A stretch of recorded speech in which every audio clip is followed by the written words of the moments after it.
Good morning বন্ধু। তো তোমরা সবাই কেমন আছো? আশা করছি অনেকটাই ভালো আছো। তো চলো যাওয়া যাক আজকে আমাদের গন্তব্যস্থলে। আর তোমরা কিন্তু বুঝতেই পেরেছো আমি কোথায় যাচ্ছি। আর সামনের এই ব্যাগটি দেখো বন্ধু, সেই লাগছে দেখতে। তো চলো যাওয়া যাক। আর এখন তোমরা এই শটটি দেখতে পাচ্ছ রানাঘাটের ওভারব্রিজ থেকে। দেখলাম ট্রেনের লেট আছে, তো তাই জন্য তোমাদের ভিউটি দেখাতে নিয়ে আসলাম। আর দেখতে পাচ্ছ ট্রেন কিন্তু চলে আসলো 1 নম্বর প্ল্যাটফর্মে। আর এখন আমরা ট্রেনে উঠে চলে যাবো হবিবপুর।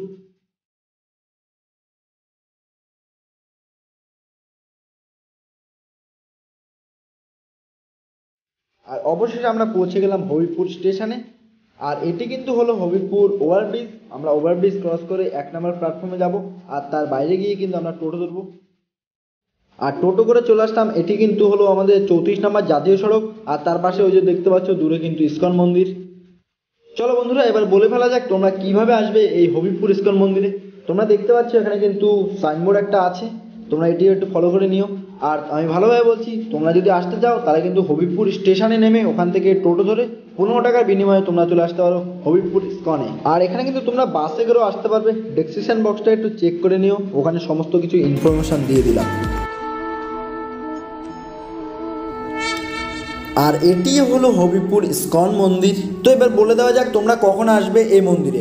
এই মন্দিরে কিন্তু তোমরা দুপুর 12টার আগে আসবে, কেননা দুপুর 12টার মধ্যে এই মন্দিরটি বন্ধ করে দেওয়া হয় এবং বিকেল 4টের পরে কিন্তু আবার খোলা হয়। আর বন্ধু আমার ভাগ্যটা খুবই খারাপ, কেননা আমি এসে পৌঁছলাম দুপুর 1টা বাজে।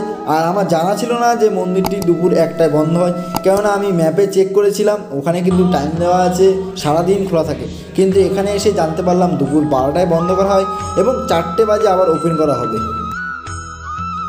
তো বন্ধু মন্দিরের ডান দিকে কিন্তু দেখতে পাচ্ছ লাইব্রেরি মতো আছে। আর এখান থেকে কিন্তু তোমরা শ্রীমদ্ ভগবত গীতা থেকে শুরু করে মানে শ্রীকৃষ্ণের সমস্ত রকম তথ্য পেয়ে যাবে তোমরা এখানে। তোমরা এখান থেকে কিন্তু বই ক্রয় করতে পারো।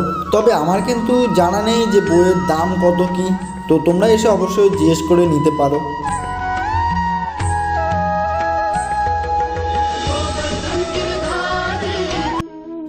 আর বন্ধু আমি কিন্তু লাইব্রেরি থেকে বেরিয়ে এখন বাম দিকে চলে আসলাম। চলো বাম দিকে দেখানো যাক কী কী আছে। আর সামনে কিন্তু দূরে দেখতে পাচ্ছি যে জগন্নাথ দেবের যে মেন রথটি আছে সামনে দেখাই যাচ্ছে। তবে বলবো তোমরা আষাঢ় মাসে যদি আসো রথযাত্রার দিন, তবে কিন্তু এখানে খুব বড় অনুষ্ঠান হয়, তোমরা তখন কিন্তু আসতে পারো।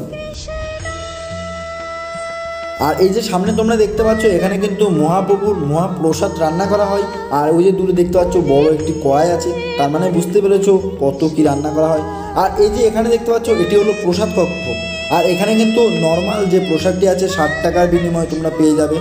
এখানে কিন্তু সেই প্রসাদটি দেওয়া হয়। তবে এখানে কিন্তু তোমরা 2 রকম থালি পেয়ে যাবে। একটি হলো 60 টাকার নর্মালটি, আর 150 টাকার কিন্তু রাজভোগ। তো ওটিও কিন্তু তোমাদেরকে দেখাবো, চিন্তা নেই বন্ধুরা। চলো সামনের দিকে আগে তো যাই। তবে তোমরা প্রসাদ কক্ষের পাশে কিন্তু দেখতে পাবে 5 তল বিশিষ্ট ইস্কন গেস্ট হাউস। আর এই গেস্ট হাউসে তোমরা যদি থাকতে চাও এখানে কিন্তু 600 টাকা থেকে শুরু করে 1500 টাকা পর্যন্ত রুম পাওয়া যায়। এখানে এসি নন এসি সমস্ত কিছু পেয়ে যাবে তোমরা। আর বন্ধু তোমরা শুধু একবার দেখো এই গেস্ট হাউসটি কত সুন্দরভাবে তৈরি করা গেস্ট হাউসটি।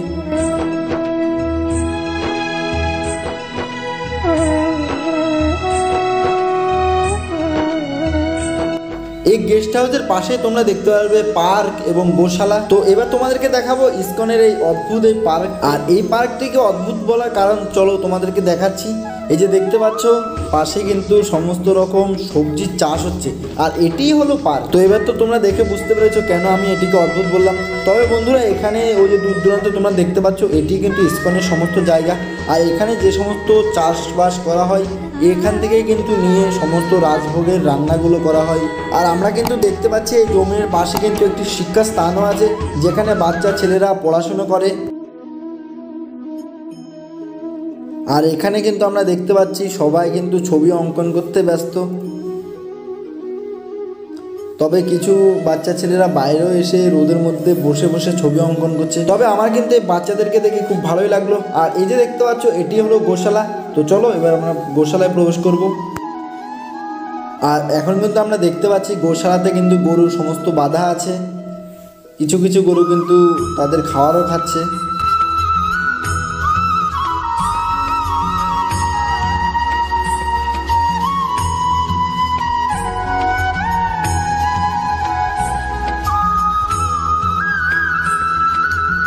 আর আর আমি কিন্তু এখন গোশালা থেকে বেরিয়ে চলে আসলাম গাড়ি পার্কিং জোনে।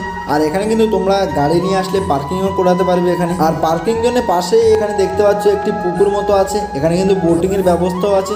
তবে আমি কিন্তু উঠতে পারলাম না এখানে, কেননা কাউকে দেখতে পাইনি তেমন। তবে তোমরা আসলে কিন্তু 20 টাকার বিনিময়ে এখানে বোটিংও করতে পারবে।